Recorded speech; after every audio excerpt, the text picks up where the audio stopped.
Polda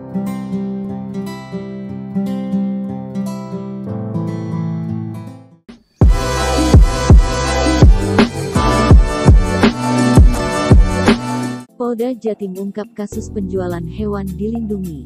Polda Jawa Timur ungkap 2 tersangka atas kasus dugaan tindak pidana penjualan satwa-satwa dilindungi.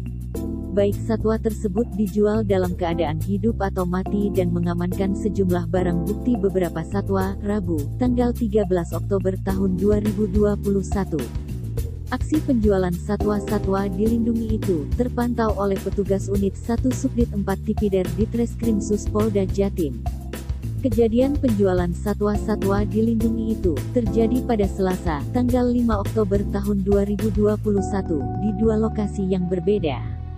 Seorang tersangka kasus berinisial VRW, 29, diamankan di Dusun Sodo, Desa Sodo, Kecamatan Pakel, Tulungagung.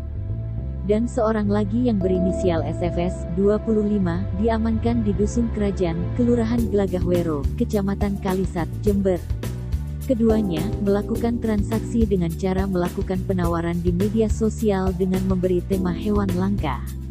Dari pengungkapan ini, polisi berhasil mengamankan VRW beserta beberapa barang buktinya yang berupa 1 unit handphone, 2 buku tabungan, 2 ekor satwa lutung Jawa dalam keadaan hidup, 2 ekor lutung Jawa dalam keadaan mati, 1 ekor binturong dalam keadaan hidup, 1 ekor burung rangkong keadaan hidup dan kemasan bekas pembungkus pengiriman satwa.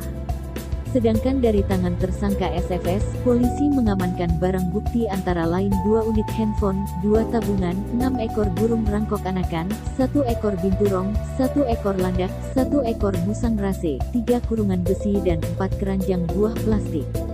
Dalam keterangannya, Kasubdit Tipiter Ditreskrimsus Polda Jatim, AKBP Oki Ahadian, menjelaskan anggotanya mendapatkan informasi dan akurat, sehingga dilakukan penyelidikan dan mengerucut kepada 1 orang tersangka VRW yang diamankan di Tulungagung.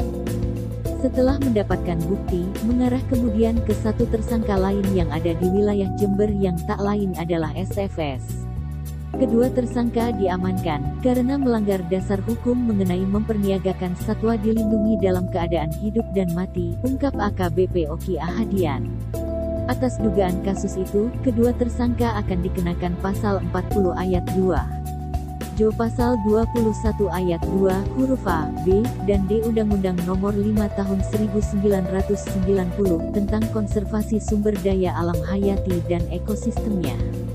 Dengan ancaman pidana 5 tahun dan denda 100 juta. Oleh Royhan.